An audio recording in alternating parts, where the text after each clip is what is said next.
সেখানে আমি 2টি শাড়ি, 2টি ব্লাউজ আর 2টা ছোট পোশাক পেয়ে গেলাম। আমি প্রথমে একটা ব্লাউজ নিলাম। তারপর একে একে সবগুলো জামাকাপড়ের সুগন্ধ নিয়ে যেমন ছিল তেমনি রাখলাম। এসবের মধ্যে একটা পোশাকে আঠালো একটা ভাব ছিল। সেটা সুগন্ধ এখনও আমার মাথায় আটকে আছে। 2016 সাল মাস ভুলে গেছি। আমার নাম সাইফ। আমি এবং আমার মা আমার ছোট মামার বিয়ের অনুষ্ঠানে যোগ দেওয়ার জন্য রেডি হচ্ছিলাম। সেই প্রোগ্রামে বাবা আমাদের সাথে যোগ দিতে পারেননি। কেন? কারণ আমার বাবা একজন টপ ক্লাস ব্যবসায়ী।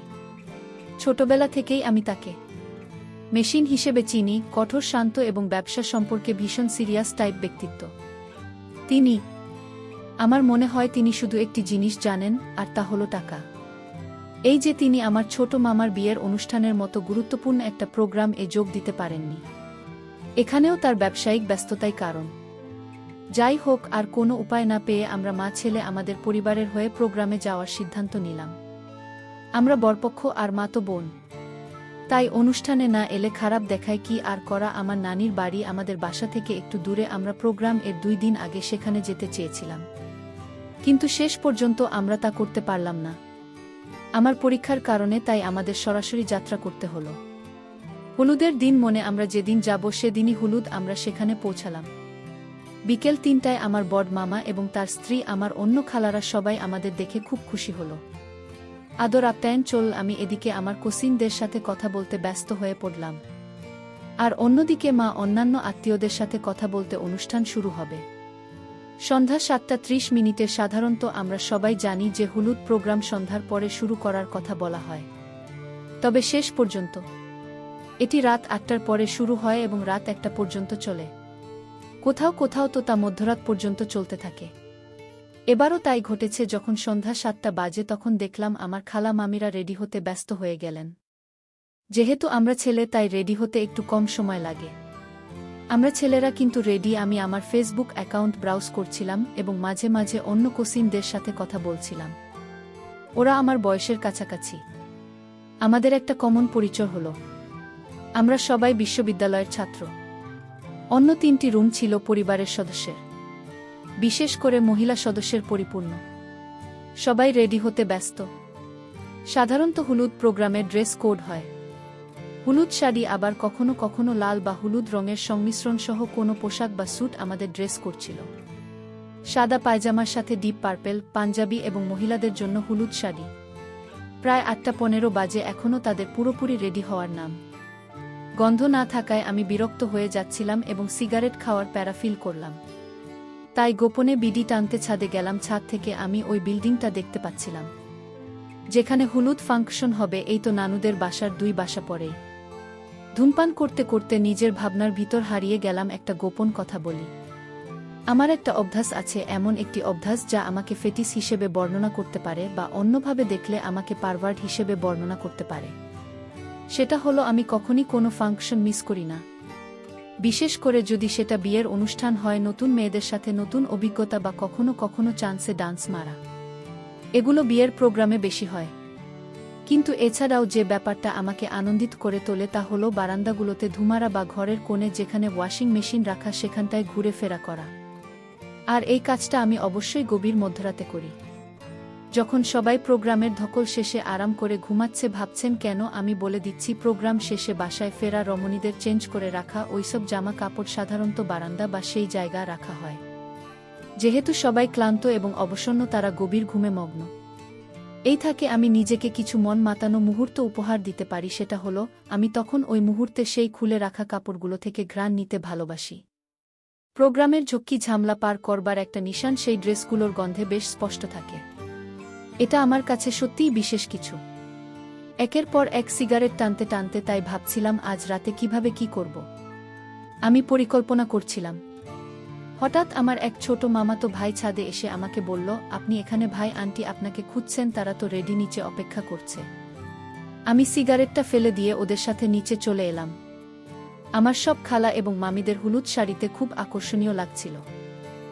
এদের জামাইরা অনেক ভাগ্যবান। প্রতি রাতে ভালো করে ইমে মানে বন্ধুরা, তোমরা বুঝতে পেরেছ কি বলতে চাচ্ছি। শুধু প্রোগ্রামটা যাক। আমি আমার নানির বাড়ির পাশের রাস্তায় আমার মাকে পেয়ে গেলাম। তাকেও ভীষণ সুন্দর লাগছিল। আমরা সবাই মিলে সেই বিল্ডিং এর জন্য যাত্রা শুরু করলাম, যেখানে হলুদ হবে। এখন রাত 12:30 বাজে। আমরা সবাই বাড়িতে ফিরে এলাম। সবাই ক্লান্ত, ঘুমানোর ব্যবস্থা আগেই করা হয়েছিল। আমি আমার এক খালাতো ভাইয়ের সাথে ড্রয়িং রুমে ঘুমাব। সেই ভাইয়ের বয়স 15 শেষ হবে মাত্র। এসএসসি শেষ করেছে, ক্লান্ত। সবাই ঘুমের জন্য ব্যাপক অধৈর্য ছিল। আর এদিকে আমি ক্লান্ত থাকার অভিনয় করছিলাম। কিন্তু সত্যি বলছি, আমি মোটেও ক্লান্ত ছিলাম না। আমি হয়তো আমার মধ্যরাতের ওসব দুঃসাহসিক কাজের জন্য আমার সমস্ত শক্তি সঞ্চয় করে রেখে দিলাম। রাত 1:30টার পরে সবাই ঘুমের জন্য নিজ নিজ রুমে ফিরে গেল। আমিও বুঝলাম আমার সময় শুরু। কিন্তু আমি তো এখনই উঠে যেতে পারি না। আমাকে অপেক্ষায় আরও কিছুটা সময় ব্যয় করতে হবে, যাতে তাদের সবার ঘুম আরও গভীর হয়। আমার ছোট কাজিন ভাই নাক ডাকছিল, বুঝলাম গভীর ঘুমে আচেতন। ঠিক যখন রাত 2টা, আমি চুপচাপ বিছানা থেকে উঠে গোপনে ডাইনিং রুমে চলে গেলাম। সেই ঘরে কন্যার দিকটাতেই আছে ওয়াশিং মেশিন। আমি সেখানে গেলাম, বাট মন খারাপ হলো। কিছু পাঞ্জাবি আর বড় মামার পায়জামা ছাড়া কিছুই পেলাম না। আমি এই ভয়টাই পাচ্ছিলাম। দুই দিকে 2টি কমন বারান্দা ছিল, 2টি রুম থেকে 2টি ভিন্ন দরজা থেকে সেখানে যে কেউ প্রবেশ করতে পারে। আমি আমার লাইটার এবং সিগারেটের প্যাকেট নিলাম, যাতে কেউ যদি হঠাৎ করে সেখানে আসে সে ভাববে আমি ধূমপান করতে এসেছি। আমি এক দরজা ব্যবহার করে বারান্দায় এলাম, আর অন্য দরজাটি আমার চাচাতো ভাই যে ঘরে ঘুমাচ্ছে সেখান থেকে আমি পুরোপুরি খুশি ছিলাম। বারান্দাটা আমাকে অন্তত হতাশ করেনি। অন্ধকারেও অদূরে আমি তারে কিছু হলুদ কাপড় দেখতে পাচ্ছিলাম। আমি সময় নষ্ট না করে চুপচাপ সেখানে চলে গেলাম। সেখানে আমি 2টি শাড়ি, 2টি ব্লাউজ আর 2টা ছোট পোশাক পেয়ে গেলাম। আমার চোখ রোমাঞ্চে চিকচিক করছিল।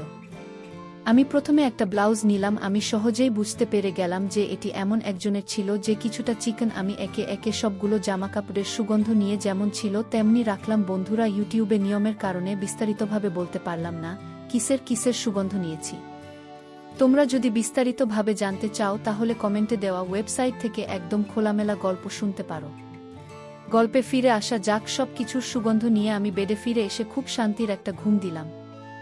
সকালে ঘুম থেকে উঠলাম, পাশের রুমে মামিমা আর খালা কথা বলছিল। সারা রাতের রোম্যান্টিকতা শেষ হয়ে গেল। শুধু একটা কথা দিয়ে তারা বুয়াকে দিয়ে আগের দিনের কাপড় চোপড় ধোয়া নিয়ে কি যেন আলাপ আলোচনা করছিল। খানিক বাদেই যা শুনলাম, অন্তরাত্মা কেঁপে উঠল আমার। অতঃপর অবশেষে আমি খুঁজে পেলাম সেই ছোট পোশাকের মালিককে, যার পোশাকে বেশি সুগন্ধ ছিল। সে আর কেই নয়, আমার মা। আমি বাকরুদ্ধ হয়ে গেলাম এবং মনের ভিতর কেমন ফাঁকা হয়ে গেল। কি করলাম এটা? আমি নিজের উপর কিভাবে প্রতিক্রিয়া দেখাবো বুঝতে পারছিলাম না। কি করি এখন? দুপুর 2টা। আমি গত রাতে যা করেছি তা ভেবেই সারা সকাল কাটিয়ে দিয়েছি। গভীরভাবে চিন্তা করলে ভালো একটা ব্যাপার ঘটে। ক্রমাগত চিন্তা করবার ধরুন আপনি বেশ কিছু পয়েন্ট দেখতে পাবেন যা প্রথমবারের চিন্তায় ধরাই পড়েনি। আমার সাথেও একই ব্যাপার ঘটে। আমার মনেও একের পর এক বিভিন্ন ধরনের ধারণা এবং অবাস্তবিক চিন্তা জড়ো হচ্ছিল। যতবারই ভাবছি ততবারই যেন সেই সুঘ্রাণ নাকে বাজছিল, আর একই সাথে যেন সেই স্বাদটা বারবার টের পাচ্ছিলাম। কি চমৎকার রকমের সেই স্বাদ! গত রাতে কি করে বসেছিলাম আমি সেই ব্যাপারে ভাবতে গিয়ে তন্ময় হয়ে অন্য চিন্তা ভাবনায় যেন আমি হারিয়ে গেলাম। বন্ধুরা, আমার মায়ের পরিচয় দেওয়া যাক। আমার মায়ের বয়স 40 বছর, কিন্তু তাকে দেখে এমনটা বোঝার উপায় নেই।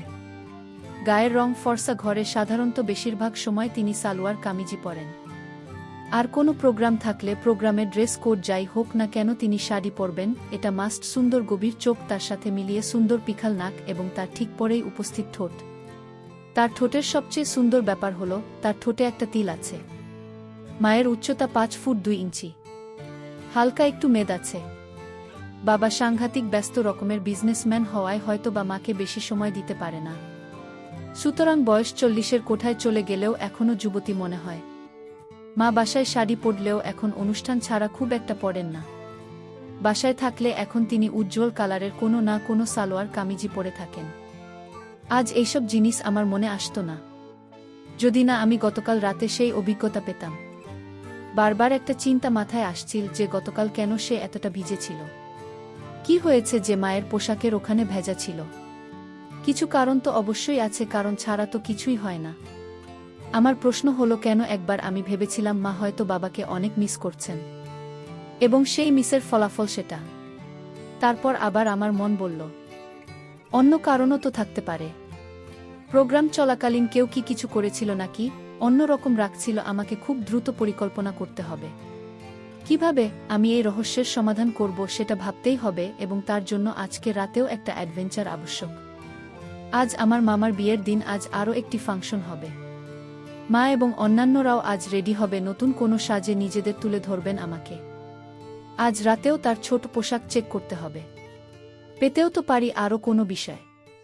রাত 8:30 বাজে, আমরা কমিউনিটি সেন্টারে আছি। প্রোগ্রাম এ আমি কোনো সুন্দরী মেয়ে বা মহিলা দেখলাম না, বা হয়তো অনেক সুন্দরী রমণী ছিল আশেপাশে, কিন্তু আমার মন যে অস্থির হয়েছিল আমার মায়ের ভাবনা আর রাতের সে রহস্যের উদ্ঘাটন নিয়ে। আজকে মাকে যেন নতুন রূপে দেখছিলাম। আগে কোটবাড়ি না দেখেছি, কিন্তু আজকের দেখা পর্যবেক্ষণ বেশ ভিন্ন। মাছ শাড়ি পরেছে, পরনে একটা গর্জিয়াস নীল রঙের কাতান শাড়ি, তার সাথে ম্যাচিং করা ব্লাউজ, ঠোঁটে দিয়েছে লাল করে পুরো লিপস্টিক। শুধু তাই নয়, ঠোঁট জোড়া দেখলে মনে হবে উপরে হয়তো হালকা গ্লসি দিয়েছে। মাকে দেখে আমার চোখ সরছিল না। একদম ঠিক যেন হাউকাউ করা গাদা মানুষের ভিড়ে ফুটন্ত কোনো নীল গোলাপ, যেন অপসরী কেউ নেমে এসেছে মর্তের বুকে। মঞ্চে আমাদের সামনে আমার মামা ও তার নববিবাহিত স্ত্রী বসেছিল। নতুন মামির বয়স 25-26 হবে হয়তো। বুট তাকে দেখার বা পরখ করবার কোনো প্রকার ইচ্ছা আমার মধ্যে থেকে আসছিল না। আমি আমার মায়ের সাথে থাকার চেষ্টা করছিলাম। তিনি যেখানে যান না কেন, যার সাথে কথা বলেন, আমি নিরাপদ অবস্থান থেকে সেই সমস্ত ঘটনা খুব খুঁটিয়ে খুঁটিয়ে দেখছিলাম। মায়ের কার সাথে কথা হচ্ছে খুব সাবধানে চেক করার চেষ্টা চালাতে চালাতে বেশ রোমাঞ্চ অনুভব হচ্ছিল। কারো সাথে তার কথা হলে কেমন টাইপ কথা হচ্ছে এবং তারা কি কথা বলছে তা শোনার চেষ্টাও বাদ রাখিনি। পারিবারিক সম্পর্কের কারণে অনেক মানুষের সাথেই মাকে কথা বলতে হয়েছে, শুধু সিম্পল আলাপ ছাড়া আর কিছুই না।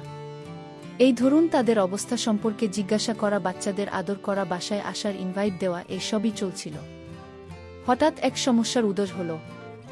অনুষ্ঠানের শুরু থেকেই সব ধরনের দায়িত্ব এড়িয়ে চলার চেষ্টা করছিলাম, যাতে আমি মাকে খুব কাছ থেকে লক্ষ্য করতে পারি। কিন্তু একটি প্রবাদ আছে না, যেখানে বাঘের ভয় সেখানে সন্ধ্যা হয় ঘটে।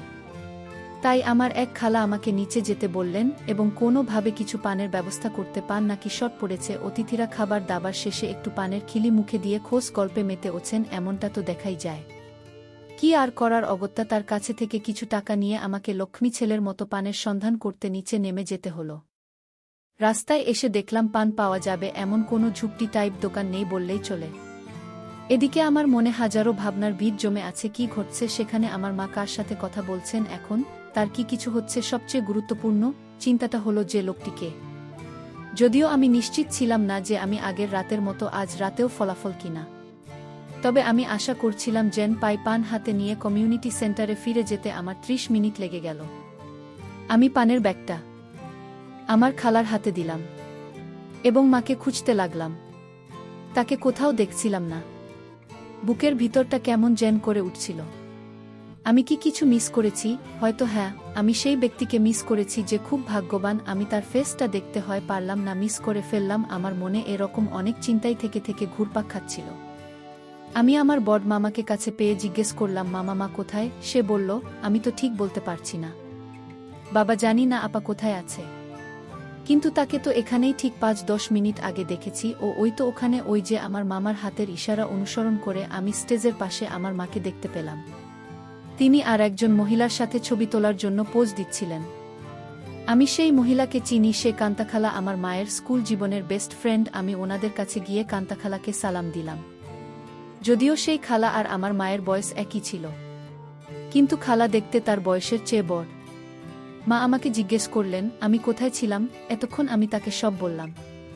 প্রোগ্রাম ভালোভাবেই শেষ হলো। যখন রাত 11টা বাজে আমরা পুনরায় নানির বাড়িতে ফিরে যাওয়ার প্রস্তুতি নিলাম।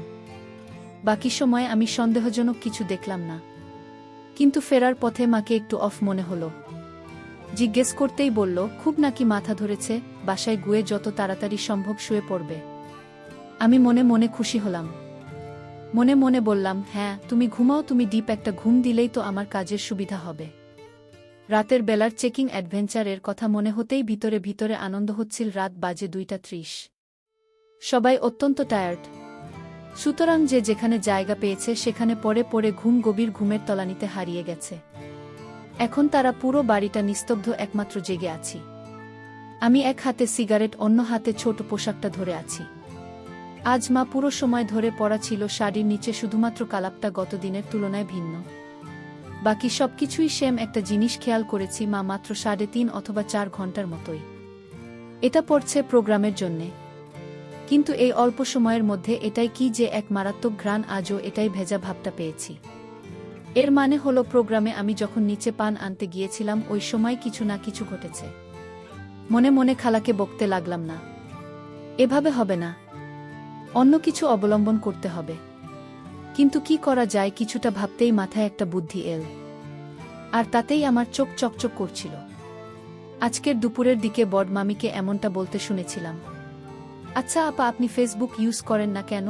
তাহলে তো অন্তত যখন তখন আপনাকে ফোন দেওয়া যায়। আমাদের অলমোস্ট সব আত্মীয়ই কিন্তু ফেসবুক এ অ্যাড আছে। আপনাকে আগেও বলেছিলাম, কিন্তু আপনি তো অ্যাকাউন্ট খুললেন না। উত্তরে মাকে বলতে শুনেছিলাম, হ্যাঁ দেখি খুলব, অ্যাকাউন্ট একটা ঠিক করলাম। এবার বাসায় ফিরে মাকে একটা ফেসবুক অ্যাকাউন্ট খুলে দেব। যে আশিক সুপুরুষ এভাবে তাকে কষ্ট দিচ্ছে, সে একবার খবর পেলে নিশ্চয়ই ফেসবুকেও হানা দেবে। তখন আবার হয়ে যাবে আসলে কে সে, কি দেখেই বা আমার মা তার প্রতি এত টান ফিল করছে। এসব পরে মনে হতে পারে আমি খুবই ভালো একজন ছেলে, উল্টো পাল্টা চিন্তা করছি। এমনও তো হতে পারে যা কিছু আমি পেয়েছি এগুলো হয়তো বা বাবাকে মিস করার ফসল। অবশ্য সেটা নাও হতে পারে। যাই হোক, বুদ্ধি একটা জম্পেশ এসেছে। তাকে একটা ফেসবুক অ্যাকাউন্ট খুলে দেব। পাসওয়ার্ডটা যেভাবেই হোক না কেন আমার কাছে নিয়ে রেডি রাখব, যাতে যখন তখন চুপি চুপি নজরদারি করতে পারি। যেহেতু তিনি এ ব্যাপারে নতুন, তেমন একটা অন্য বিষয় না করবেন না। নানির বাড়ি থেকে ওই মামার বিয়ে খেয়ে আমরা বাসায় ব্যাক করেছি। প্রায় 5 দিন হতে চল। এই তো কিছুক্ষণ আগে তাকে মমকে ফেসবুক অ্যাকাউন্ট খুলে দিলাম। প্রোফাইল পিক হিসেবে তার হলুদের একটা ছবি দিয়ে দিয়েছি। বরং আমি অ্যাড রিকোয়েস্ট পাঠাতেই তিনি অ্যাকসেপ্ট করলেন এবং ছোট মামার বিয়ের বেশ কিছু ছবি মমকে ট্যাগ করে তিনি ফেসবুকে আপলোড করলেন। যার ফলাফল হিসেবে ওই রাতেই প্রায় 200টি ফ্রেন্ড রিকোয়েস্ট আসে এবং সেখানে প্রত্যেকেই আত্মীয় স্বজন ছিল। বলা বাহুল্য, বিয়ের ভাতের অনুষ্ঠানের দিন রাতের বেলা যখন আমি আগের মতো প্যান্টিটা চেক করলাম, তখনও একই ফলাফল পেয়েছিলাম। সুতরাং এখন ফেসবুক অ্যাকাউন্ট খোলা শেষ। এবার শুধু অপেক্ষার পালা। আমিও খুব মন দিয়ে অপেক্ষা করতে লেগে গেলাম। রাতের খাওয়া দাওয়া শেষ করে নিজের রুমে এসে যখন বিছানায় গা লাগালাম, ভাবলাম মায়ের আইডিটা লগইন করে দেখি কি অবস্থা। মেসেঞ্জারে ঢুকতেই দেখি একজন মধ্যবয়সী লোক মাকে মেসেজ করেছে। মেসেজগুলো পড়ে আমার চোখ ছানাবড়া হয়ে গেল। লোকটার প্রোফাইলে গিয়ে বুঝতে পারলাম সে মায়ের দুলাভাই, অর্থাৎ আমার বড় খালু। যে এভাবে মায়ের সাথে মেসেজ করেছে সে আমি কল্পনাও করতে পারিনি। এমন আমার কাছে সবকিছু স্পষ্ট হয়ে গেছে। যে বিয়ে বাড়িতে মায়ের ছোট পোশাক ওভাবে আঠালো হয়ে আছে কেন? যাই হোক, তাদের মেসেজগুলো পড়ে আমার অনেক আনন্দ হচ্ছিল। তাই আমি ফোনটা রেখে আস্তে আস্তে ডাইনিং রুমের দিকে এগোলাম। পানি খেয়ে ওয়াশিং মেশিনের ওখান থেকে ছোট পোশাকটা আবার আনতে গেলাম। বাস্কেটে হাত বাড়িয়ে সে কাপড়ের তলাতে হাত লাগিয়ে আটকে উঠলাম। নতুন একটা পোশাক এসে জমেছে এখানে। ব্যাপার এটা তো ছিল না। এটা কখন আসল? আমি ঘ্রাণ নিতেই একদম তাজা একটা সুবাস পেলাম। পুরো সময় যেন থেমে গেছে আমার। তার মানে একটু আগে মা উঠে এটা রেখে গিয়েছেন।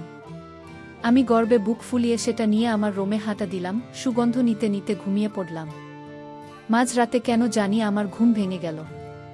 ভাবলাম ছোট পোশাকটা বাস্কেট এ রেখে আসি। এমন সময় শুনতে পেলাম মায়ের রুম থেকে এক ধরনের অদ্ভুত শব্দ ভেসে আসছে। দরজায় কান পেতে শুনতে পেলাম মা খালুর সাথে ভিডিও কলে কথা বলছে আর কি যেন করছে। আমি বুঝতে পারলাম বাবার সাথে যে সময়গুলো মা কাটায় এখন সেটা ইমোতে মা খালুর সাথে কাটাচ্ছে। তাদের আলাপ শুনে বুঝতে পারলাম এটার সুযোগ আমাকেও নিতে হবে। বন্ধুরা, ইউটিউবের গল্পগুলো শুনে মজা না পেলে আমার ওয়েবসাইটে দেওয়া গল্পগুলো শুনতে পারো। সেখানে প্রতিদিন খোলামেলা গল্প আপলোড করা হয়। কমেন্টে ওয়েবসাইটে লিংক দেওয়া আছে।